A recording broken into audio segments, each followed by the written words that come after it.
Now let us explore together how the solution to the Riddle of Steel is visually expressed. It is only when Valeria returns from the dead to save Conan's life from Rexxar that he finally solves the Riddle of Steel. What are steel and flesh compared to the will that commands them both, and the courage to face the obstacles that stand in your way? When Valeria utters the line, "Do you want to live forever?" for the third time in the movie, Conan realizes finally what he has to do. He is a changed person when he rises from the ground. Look at the expression on his face. He is determined to kill Rexxar. We haven't seen this expression on his face before, not once, because he didn't know until now that the Riddle of Steel was to have an unbending will, and Conan never had it until this very moment. You might think that he had it, but if we look at it in detail, it becomes very clear that he didn't. As a slave or as a gladiator, we never saw that he had any concrete desire to be free or to escape his captivity. Sure, he had the will and ability to survive and to endure, as well as a wish for vengeance, but not much more. For example, on top of the snake tower, he and Subotai hesitate at first to jump down into the water to escape the pursuers, and can only muster enough courage when Valeria shows them what needs to be done. Before Conan and his friends are brought before King Osric, Akiro tells us that wealth and success can test one's mettle as much as the strongest enemy, after which we see a Conan who is looking confused and whose face is about to fall into his meal.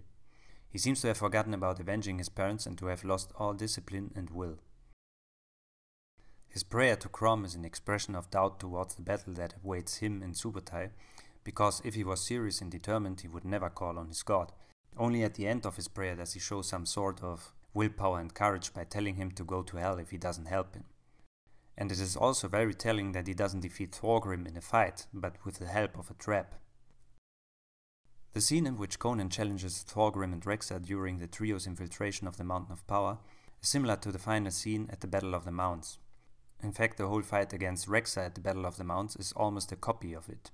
The only thing missing the first time around is Conan's will to kill his lifelong enemies. His body language in this scene is very telling.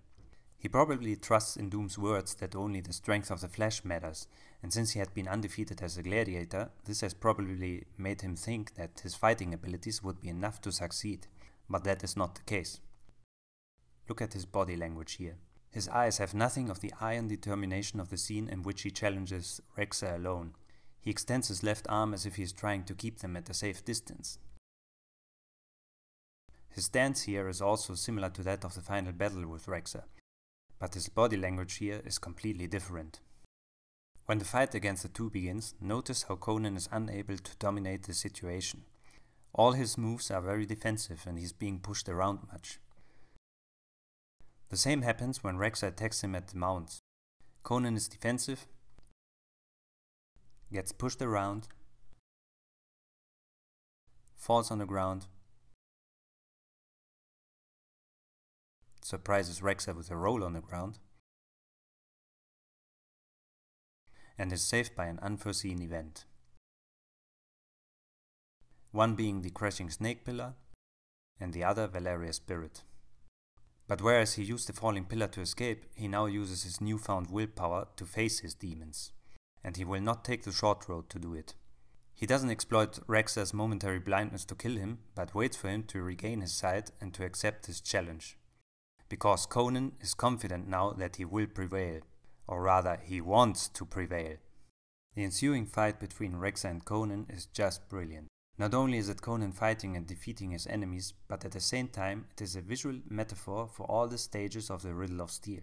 He is now cutting down all the layers that were hiding the truth from him. The first layer was steel itself, and look at what Conan does. At first he is only focused at striking Rexxar's blade, which is also the blade of his father. Like in the first kata, his eyes are solely focused on the steel and he is striking like mad at it. He only briefly shifts his attention to Rexxar by making a fast cut, but he doesn't do it to kill him, but to give him the opportunity for a clean and undisturbed strike at his opponent's blade. And as a result, he cuts the sword in half. And what a beautiful image this is, because it signifies two things at once. One, that he has solved the Riddle of Steel, and second, that his father was wrong. Only now does he turn his full attention to Rexxar, who he cuts down mercilessly. As I said before, Thorgrim and Rexxar represent the flesh, and his death means that Thal Sadum was also wrong, and now he has cut his path towards the truth, which is Valeria's burial ground. He has a free view at it to see the truth. The final proof that Valeria was his true mentor and that she gave him the solution to the Riddle of Steel is found in the last scene of the final battle. Conan first looks at the broken sword, which symbolizes his father, then at his hand, which symbolizes Thal Sadum, and lastly he looks at Valeria's graveside. He turns towards it and performs the victory pose from his time as a gladiator, thanking her for her help and acknowledging her as his true teacher. And one last detail. Like humans once did in the ancient past, Conan discovered the secret of steel on a battlefield.